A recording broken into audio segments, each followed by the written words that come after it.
I'm Ed Griffin. I'm the author of The Creature from Jekyll Island, a second look at the Federal Reserve System. I've been a registered Republican ever since I turned 21, and I've voted Republican most of my life, although there have been occasions when I've crossed over, when I found a candidate or an issue which I felt was closer to my point of view that was not being represented by Republicans. And my view of politics has changed a lot in those years. In the beginning, I felt that it was important to be somewhat loyal to the party. I wasn't quite sure why, but that's what everybody seemed to think that you should do and be.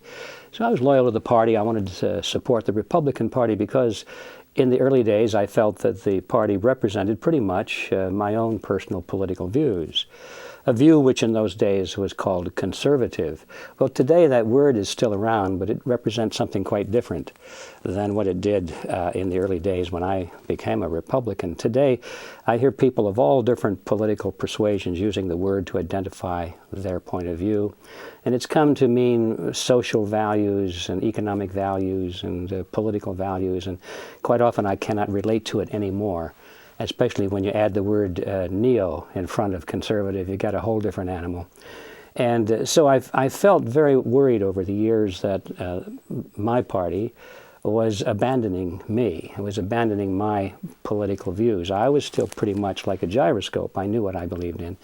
But I've watched with great concern over the years as the party seemed to be drifting away into other areas, things which back in the early days we would have been horrified to think that we would be supporting. So my motivation for being involved in the Ron Paul movement is very clear. Is because I see in this candidate a man who solidly stands for the principles of what we used to call conservative principles.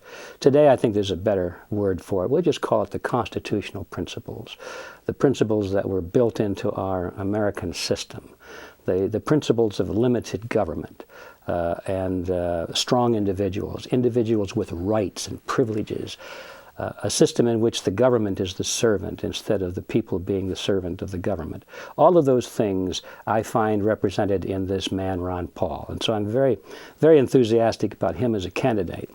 And some people wonder, why is it that I and people like me are doggedly supporting the candidacy of Ron Paul when, according to popular wisdom, he can't win. He can't win the nomination.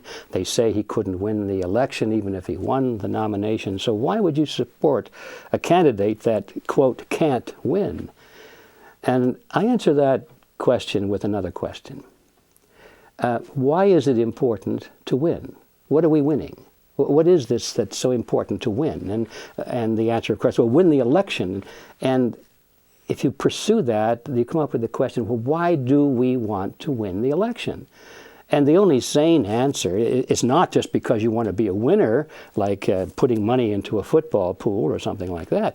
The sane answer is you want to win the election so that your candidate will take into public office the political principles that you believe in and impart that philosophy, that ideology into our government. That's the only reason that you would be voting for a candidate in the first place, not just to say you won, but to say that your principles won. That's the only important thing to me. And I see no merit in voting for a candidate that does not represent my principles, just so I can say, I won. I didn't win anything. In fact, I lose. I see no merit in winning an election and losing my country. I see no merit in winning an election and losing my freedom. And so that is the reason I and others like me are doggedly insisting that Ron Paul can win. And by that I mean other candidates may be able to win for a political party. Other candidates may be able to win for the pharmaceutical cartel or the military-industrial complex or the banking cartel or the international corporations. But there's only one candidate, and his name is Ron Paul, who can win for America. And to me, that is the object of this whole game. That is the reason we are here. To win for America is the whole object of patriotism.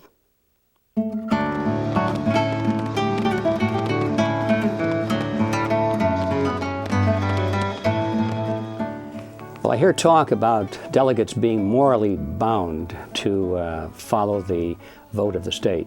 Regardless of their personal convictions, they say that they're morally bound, and I'm not quite sure what that means in context of a political campaign. I suppose you could define it as keeping your word. If you've taken an oath to do something, then you're morally bound to keep your word, and I would agree with that.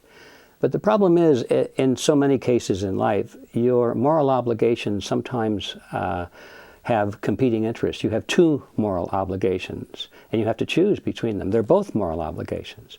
If you promise to follow the party's candidate, for example, you've made a commitment, and you ought to do that. But most Americans also, I think, would say that they have a promise that they've made to their country to uphold and defend the Constitution of the United States. Certainly when political candidates are elected and they are sworn into office, they make an oath to uphold and protect the Constitution.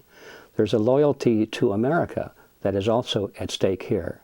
There's a loyalty to one's conscience, which is also at stake here. And I think this is one of those cases, and people don't like to have to do this, but they have to really think about the competing values and the competing moral obligations and choose which is the highest. And as I see it, in the issues before us today, the highest obligation is to our country and to our conscience to do what is right, and to our children and our grandchildren and to their freedom. And other obligations would have to take second place.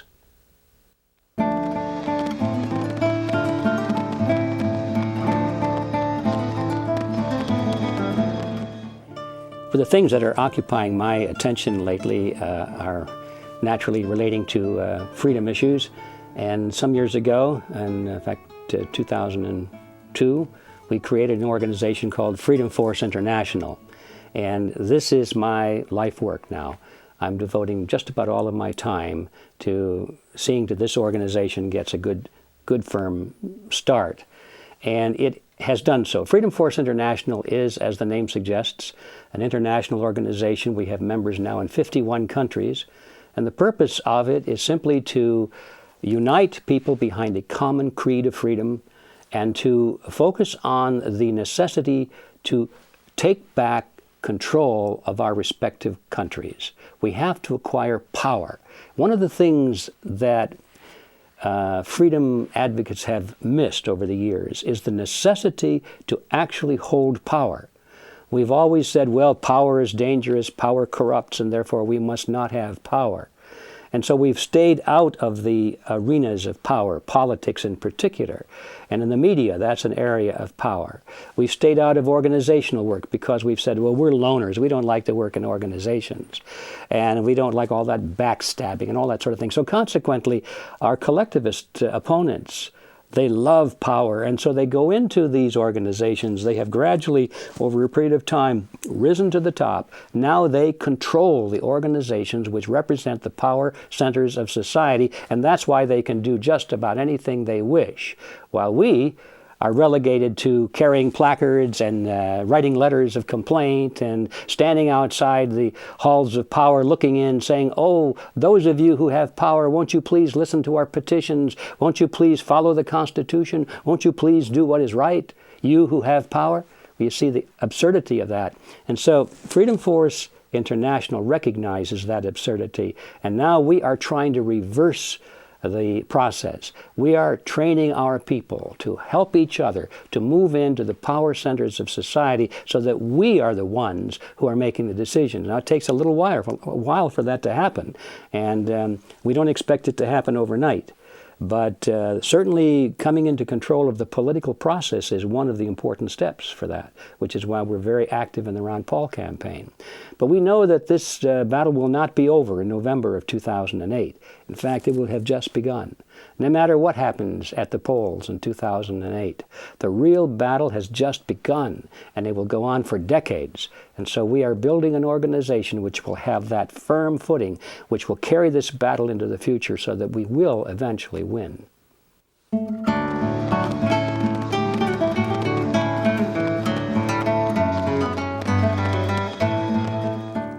I think that the demise of the American dollar, or I should say the demise of the purchasing power of the American dollar, is already visible. It's probably not going to be something that just happens one day. We wake up in the morning, open up our newspapers, and see the headlines that say the dollar is gone. Although it could be if they phase it out and replace it with the amero, which is scheduled to be a monetary unit common to the United States, Canada, and Mexico.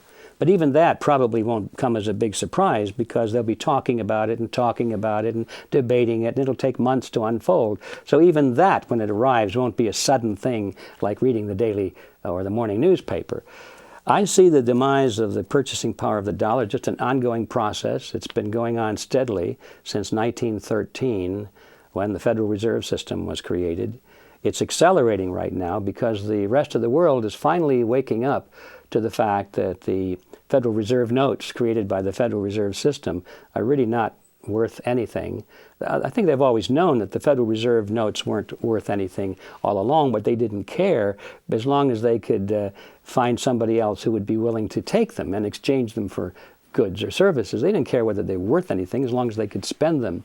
Well, now that the world is waking up to this and fewer and fewer people are willing to accept these worthless pieces of paper, now we've come to the point where foreign countries are not willing to accept them anymore. And this accelerates the process. So many of these, what they call the euro dollars, which means they were dollars created out of thin air by the Federal Reserve System, you would expect that to dilute the money supply in the United States and cause a great inflationary pressure.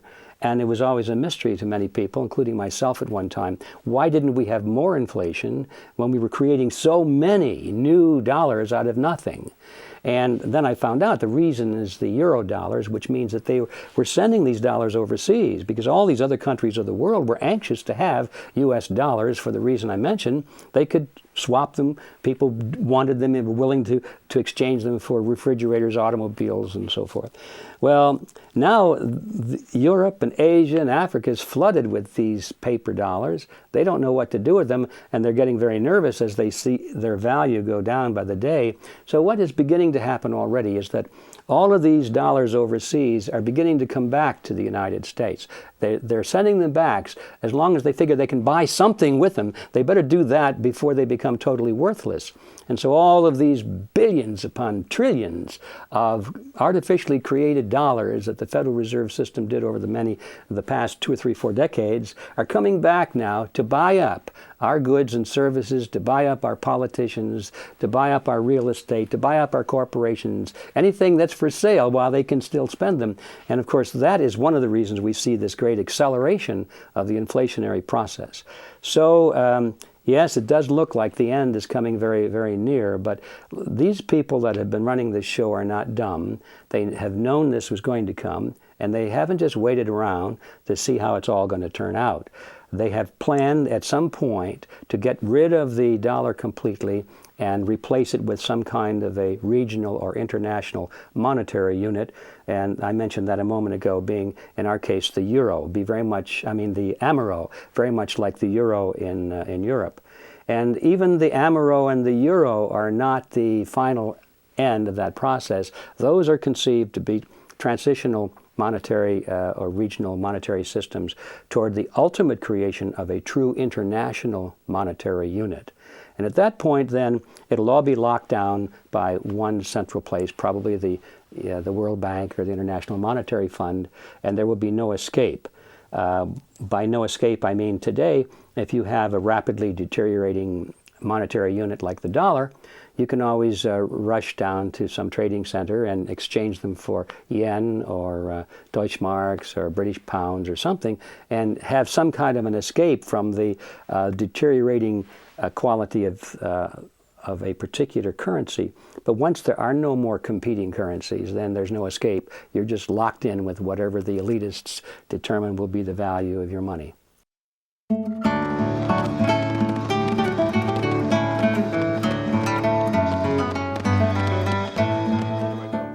Trying to solve the problem by figuring out what currencies to buy is missing the point, because that is not the problem. The problem lies with our elected representatives who are making the decisions and allowing these things to happen, who have given power to the international banks in the first place.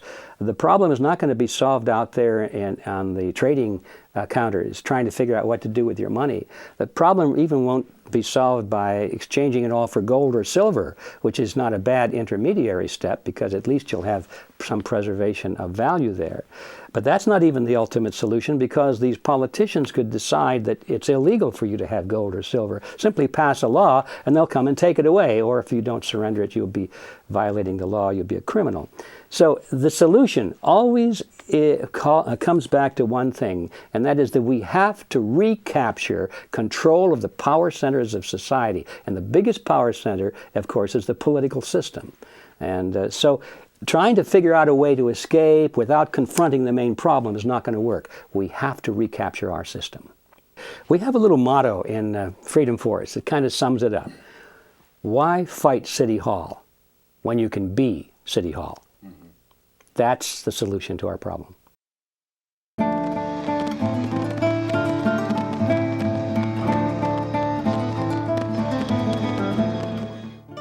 Yes, education is a very important thing, because even if through some miracle you could achieve political power, it would be almost impossible to conceive of that without the voters supporting you, wouldn't it?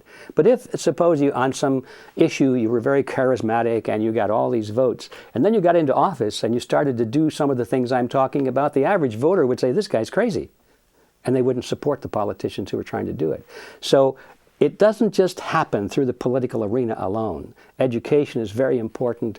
Recapturing control of the media centers. There's a power center, if I ever saw one. The media centers of the world. Now, if you can't recapture those, then you have to generate new ones to bypass them, or to at least compete with them. So all of these things have to be done at once. The educational system, the school system, everywhere you look, society has power centers, and they all have an important role to play in determining the political context of the nation. And you can't get too far ahead with one of them and leave the others behind.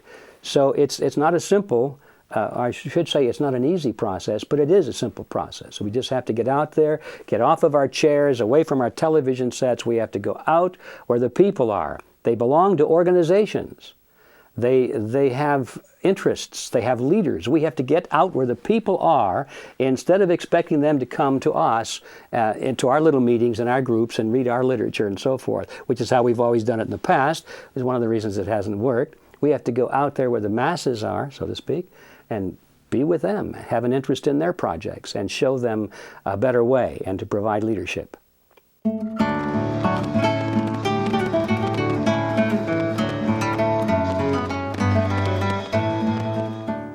The question comes up increasingly of late, how much time do we have to turn this around?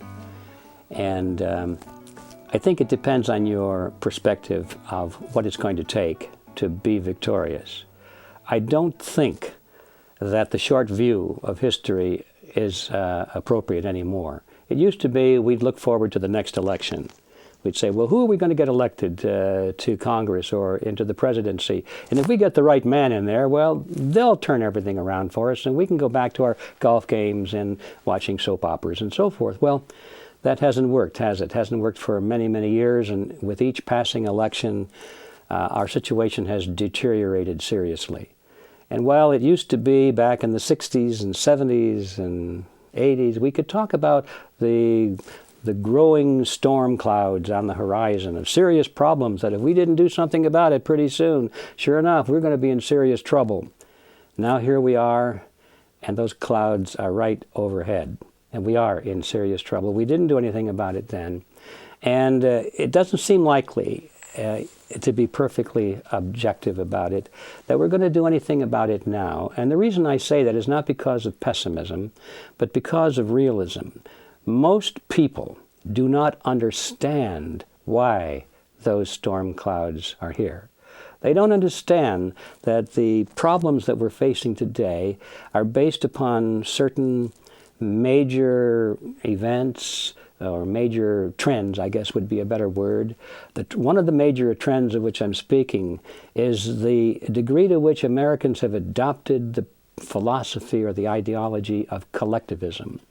The degree to which we have allowed ourselves to be convinced that big government is the solution to everything.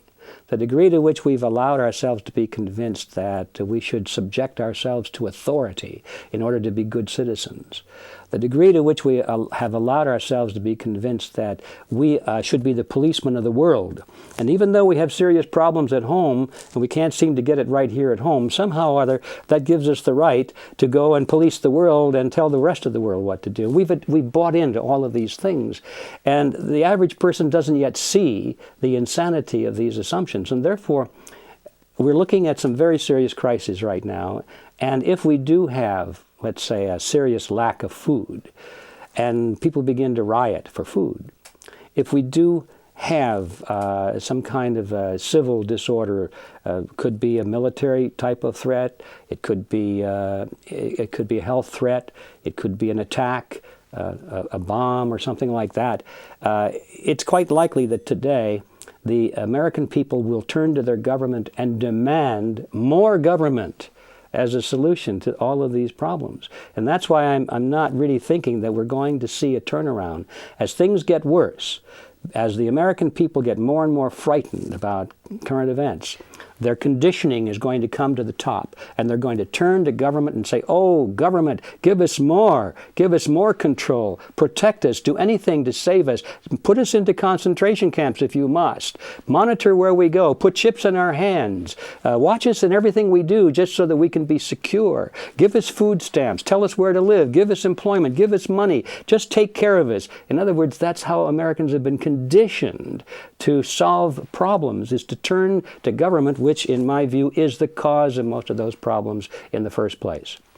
So does that mean that I'm pessimistic about having victory? And no, it doesn't. It means that I'm pessimistic about seeing victory in the short run.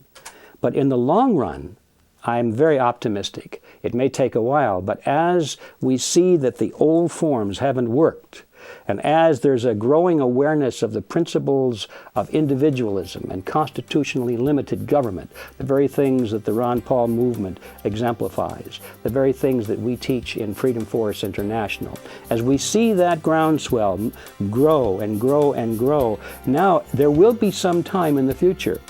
It may not be fast enough for us. It may not even be in our lifetime, but it will be.